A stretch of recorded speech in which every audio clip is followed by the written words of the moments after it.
안녕하세요. 일반인을 위한 법원 경매 입문 과정, 법원 경매 기초반에 오신 것을 환영합니다. 이 과정은 총 4단계, 16강으로 구성되어 있고요.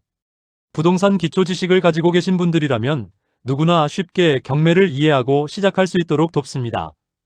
첫 번째 단계에서는 권리 분석을 통해 안전한 물건을 고르는 법을 배우고요.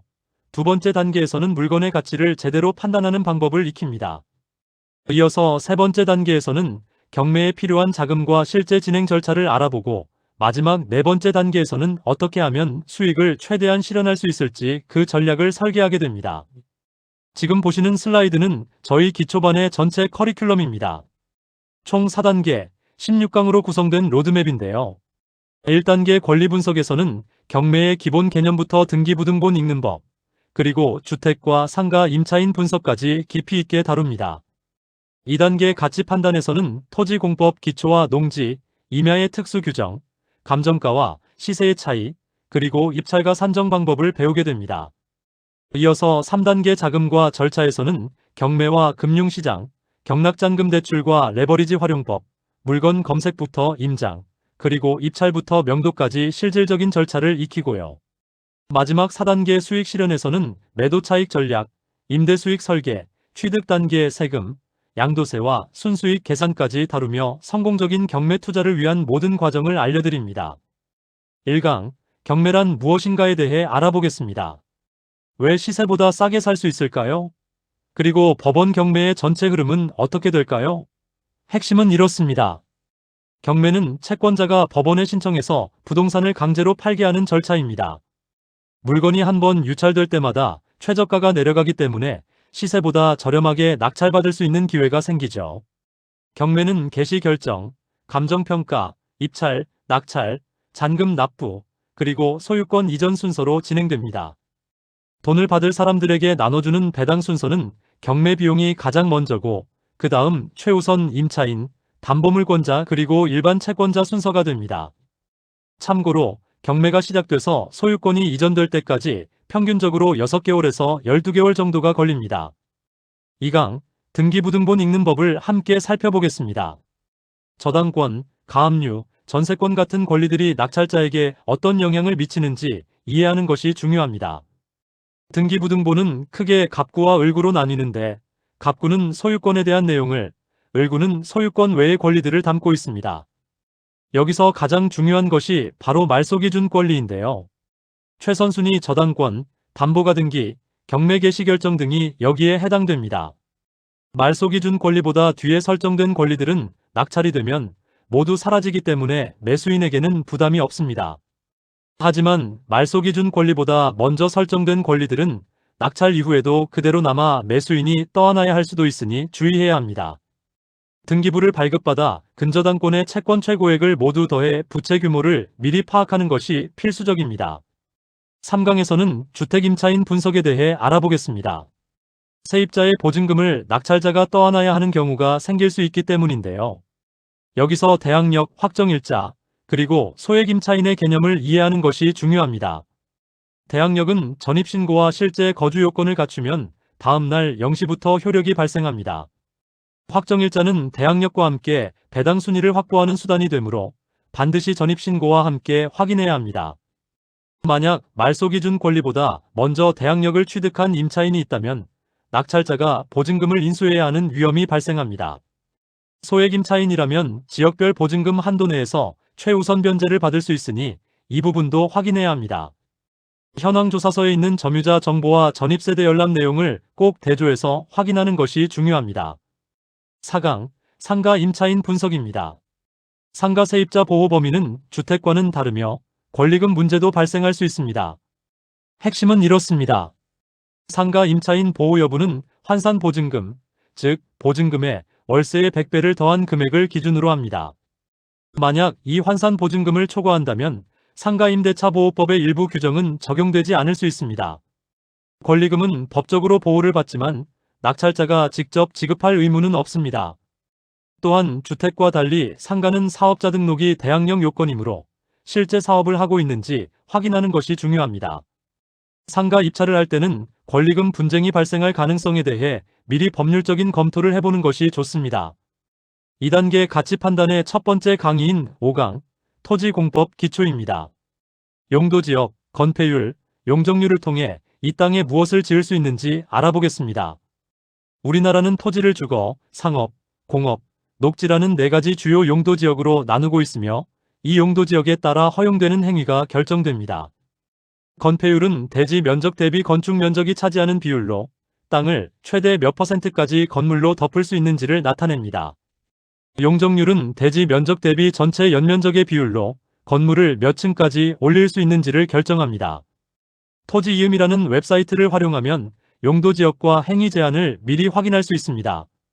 공법상 제한을 확인하지 않고 투자했다가는 개발이 불가능한 토지를 취득하게 될 위험이 있으니 주의해야 합니다. 2단계 가치 판단 두 번째 강의 6강에서는 농지나 임야에 대한 특수 규정을 다룹니다. 농취증, 즉 농지 취득 자격 증명이 없으면 입찰이 무효가 될 수 있으니 주의해야 합니다. 농지를 취득할 때는 농업경영계획서를 제출하고 농취증을 발급받아야 합니다.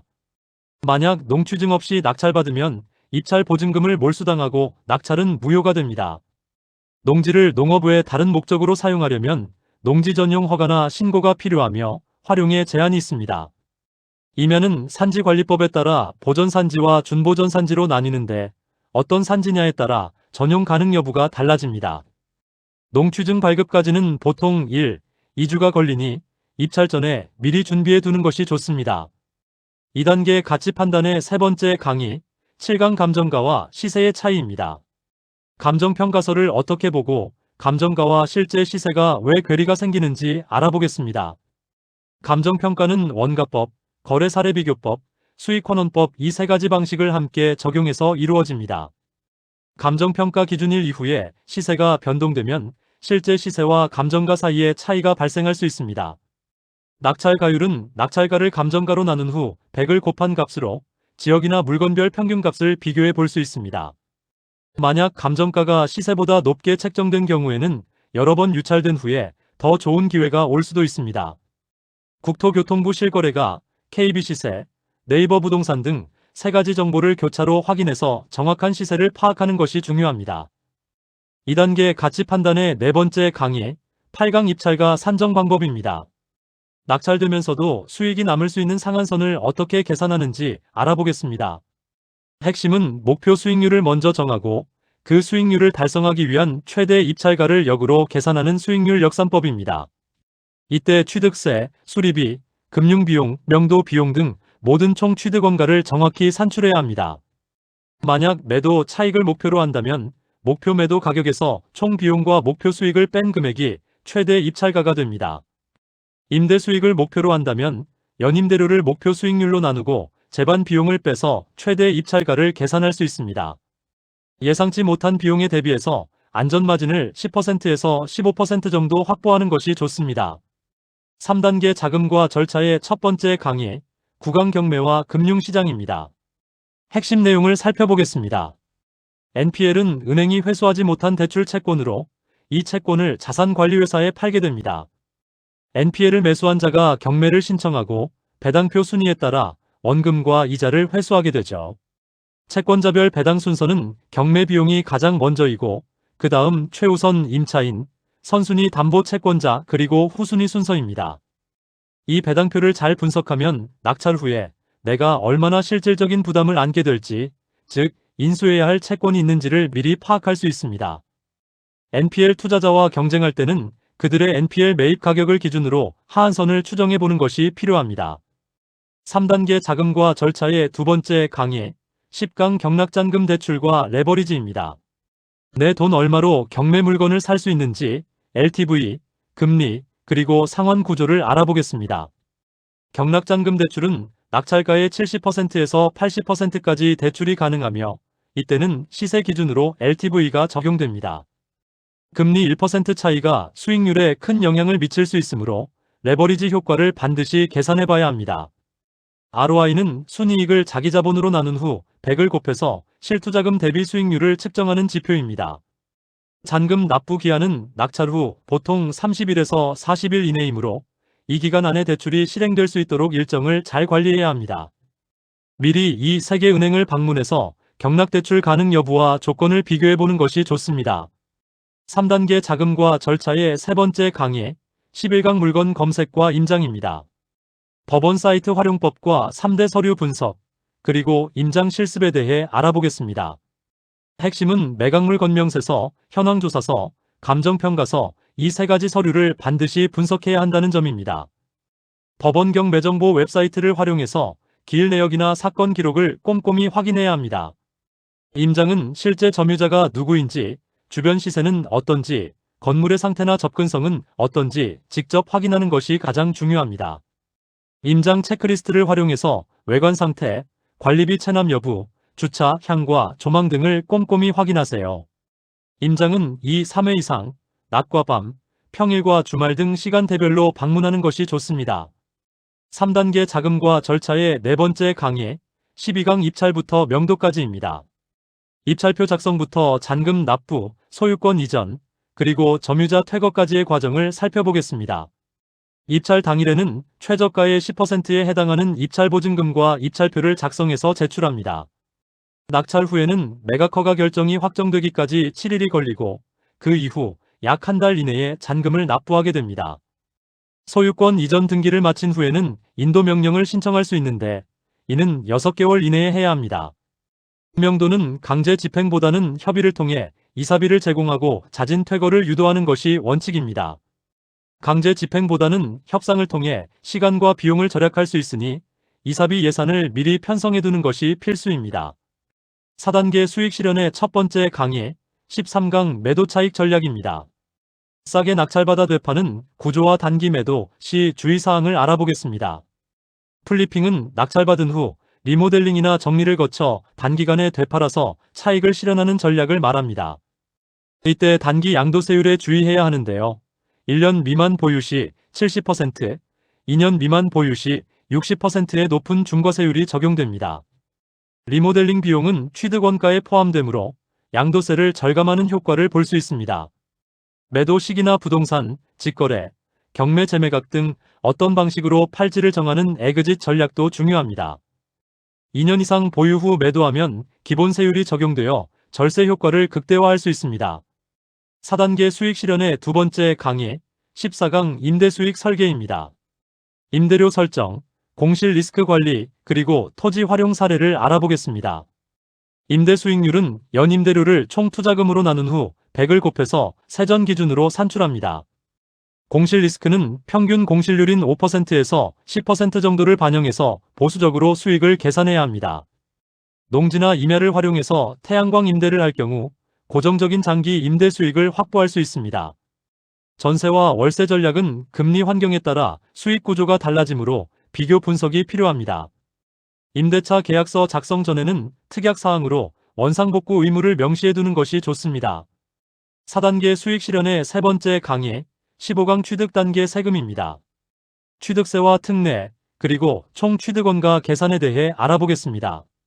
취득세율은 주택의 경우 1%에서 3%, 토지나 상가는 기본 4%이지만 중과세가 적용될 수 있으니 주의해야 합니다. 특히 다주택자의 경우 조정지역에서 2주택은 8%, 3주택 이상은 12%의 중과세율이 적용됩니다. 법무사비, 채권 매입 비용, 감정평가 비용, 수리비 등 부대 비용을 모두 합산해서 총 취득원가를 산출해야 합니다. 총 취득원가는 낙찰가의 취득세, 법무사비, 채권비, 기타 비용을 모두 더한 금액입니다. 생애 최초 구매자나 신혼부부 등 취득세 감면 특례가 있는지 사전에 반드시 확인하는 것이 좋습니다. 4단계 수익 실현의 마지막 강의, 16강 양도세와 순수익 확정입니다. 팔았을 때 얼마가 남는지 양도세 계산 후 최종 수익률을 점검해 보겠습니다.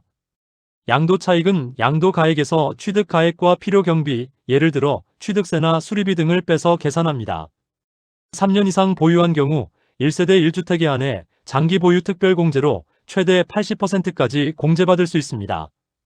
양도세 세율은 기본 세율 6%에서 45%까지 다양하며 단기 보유나 다주택자의 경우 중과세 구조를 이해하는 것이 필수입니다.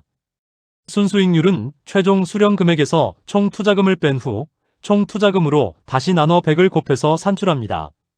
매도 전에 세무사와 상담해서 절세 시뮬레이션을 반드시 진행하는 것이 좋습니다. 네, 법원 경매 기초반 16강을 모두 완주하신 여러분께 진심으로 축하드립니다. 저희 과정은 크게 4가지 핵심 목표를 가지고 있었습니다. 첫째, 권리 분석을 통해 위험을 제거하고 안전한 투자를 할 수 있도록 돕는 것. 둘째, 공법과 감정가를 통해 물건의 가치를 정확히 판단하는 것. 셋째, 자금 레버리지를 최적화하여 효율적인 투자를 하는 것. 넷째, 세금을 최소화하여 수익을 극대화하는 것이었습니다. 이제 여러분은 이론 학습을 넘어 서류 분석과 실제 사례의 실습을 통해 실전 경매 투자자로 거듭날 준비가 되셨습니다. 앞으로 여러분의 성공적인 경매 투자를 응원합니다.